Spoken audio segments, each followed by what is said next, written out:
तो आज हम लोग इस वीडियो में ओशन करंट के उत्पत्ति के कारण को देखेंगे। तो ओशन करंट की उत्पत्ति के तीन मेजर फैक्टर्स हैं। फर्स्ट जो फैक्टर्स है अर्थ रिलेटेड काउज है। सेकंड जो फैक्टर्स है वो आपका ओशन रिलेटेड काउज है। और थर्ड फैक्टर जो है वो एटमॉस्फेयर रिलेटेड काउज है। तो फर्स्ट फैक्टर पे आते हैं अर्थ रिलेटेड काउज। अर्थ रिलेटेड काउज में तीन मेजर काउज है।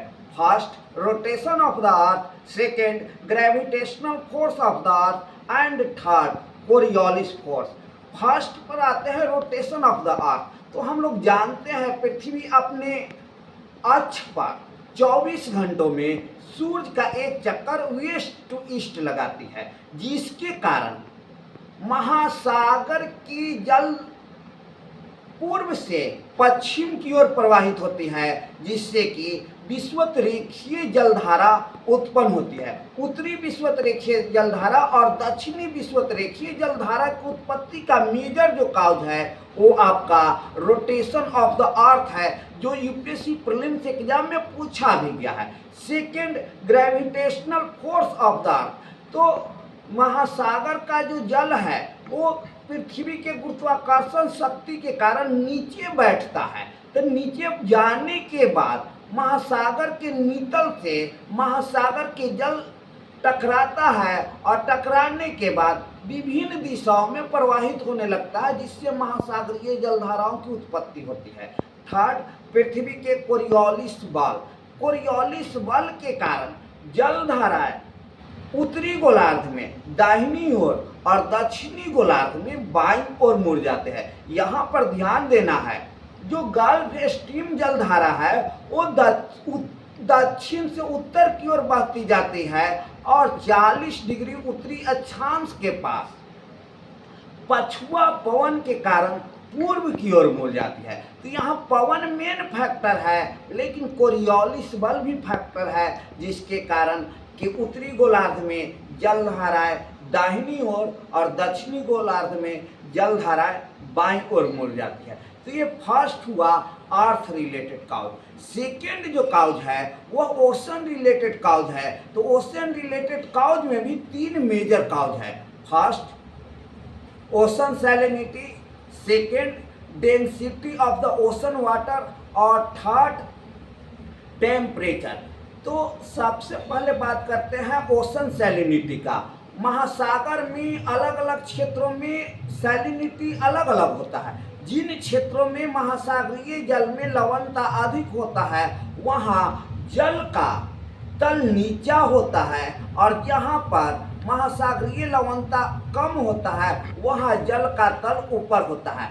तो एक जल का तल ये हुआ, एक ये हुआ। इस स्थिति में कम लवणता के क्षेत्र से अधिक लवणता की ओर जलधाराएं ऐसे प्रवाहित होने लगता है, मतलब ऊंचा तल से नीचे तल की ओर। तब फर्स्ट ओशन सैलिनिटी, सेकेंड महासागरीय जल का घनत्व। तो जहाँ पर महासागर के जल का घनत्व अधिक होता है वहाँ जल का तल नीचा होता है, और जहाँ पर महासागर के जल का घनत्व कम होता है वहाँ जल का तल ऊंचा होता है। इस स्थिति में कम घनत्व के क्षेत्र से अधिक घनत्व के क्षेत्र की ओर महासागरीय जल प्रवाहित होता है, जिसके फलस्वरूप महासागरीय जलधारा की उत्पत्ति होती है। तीसरा आते हैं ओशन टेम्परेचर। तो जहाँ पर जल का तापमान अधिक होता है वाटर वेपर्स में चेंज कर जाता है, और जहाँ पर जल का तापमान कम होता है वहाँ वाष्पीकरण कम होता है, जिसके कारण महासागरीय जल का तल में अंतर उत्पन्न हो जाता है। इस स्थिति में अधिक तापमान के क्षेत्रों में कम तापमान के क्षेत्र की ओर से जलधाराएं बहने लगती है। जैसे जहां तापमान कम है वहां पर जल का तल इतना ऊंचा होगा, और जहां तापमान अधिक है वहां पर जल का तल नीचा होगा। इस स्थिति में जलधारा ऐसे प्रवाहित होने लगेगा, अर्थात कम तापमान के क्षेत्र से अधिक तापमान के क्षेत्र की ओर जलधाराएं प्रवाहित होने लगता है। अब आते हैं थर्ड नंबर पर atmosphere related causes. Atmosphere related causes में दो मेजर काउज है। पहला रेनफॉल और सेकेंड विंड। महासागर के विभिन्न क्षेत्रों में वर्षा अलग अलग मात्रा में होती है। इस स्थिति में अधिक वर्षा के क्षेत्र से कम वर्षा के क्षेत्र की ओर महासागरीय जल प्रवाहित होता है, जिससे कि जलधाराओं की उत्पत्ति होती है। Second, wind. विंड एक मेजर फैक्टर है। ऑब्जेक्टिव एग्जाम में विंड और rotation of the earth he answer होता है। ये दोनों का मेजर इंपॉर्टेंस आपका काउज के रूप में बनता है महासागरीय जल के उत्पत्ति से संबंधित। ऐसे काउज तो बहुत सारे हैं, तो यहाँ पर ध्यान देना है, जिधर विंड बहती है तो विंड के कारण महासागर के तल का जल उस दिशा में आगे बढ़ता है जिसे प्रवाह कहते हैं। जैसे पछुआ पवन प्रवाह पछुआ पवन के कारण उत्पन्न होता है, उसी तरह से उत्तरी अटलांटिक प्रवाह, उत्तरी अटलांटिक प्रवाह और उत्तरी प्रशांत प्रवाह जो उत्पन्न होता है वो पछुआ पवन के कारण ही होता है। जैसे हम लोग देखते हैं गल्फ स्ट्रीम जलधारा। गल्फ स्ट्रीम जलधारा उत्तरी गोलार्ध में उत्तरी अटलांटिक महासागर में बहती है, जो 40 डिग्री अक्षांश के पास पूर्व की ओर मुड़ जाती है। तो वो मुड़ने का मेजर जो काउज है वो आपका पछुआ पवन है। ऐसे मुड़ने का दो काउज हुआ, एक पछुआ पवन और एक कोरियोलिस फोर्स, लेकिन दोनों में मेजर जो काउज हुआ वह कौन सा काउज है? तो पछुआ पवन।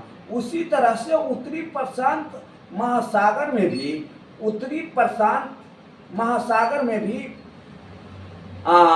उत्तरी प्रशांत प्रवाह की उत्पत्ति होती है, जो कि पछुआ पवन के कारण ही होता है। तो इस तरह से जलधारा की उत्पत्ति के 3 मेजर फैक्टर्स हुए और तीनों में कुछ अलग अलग फैक्टर्स है, और ये सभी फैक्टर्स मिलाकर महासागरीय जलधाराओं की उत्पत्ति होती है। एक फैक्टर्स और है जो महासागर से ही रिलेटेड कहा जाएगा। उच्च अक्षांशों पर हिमशिलाखंड पिघलते हैं, जिससे कि ठंडी जलधाराओं की उत्पत्ति होती है। जैसे लैब्राडोर जलधारा आपका जो है उच्च अक्षांशों में हिमशिलाखंडों के पिघलने से ही होता है। ओयासियो जलधारा बेरिंग जल संधि से के माध्यम से उत्तर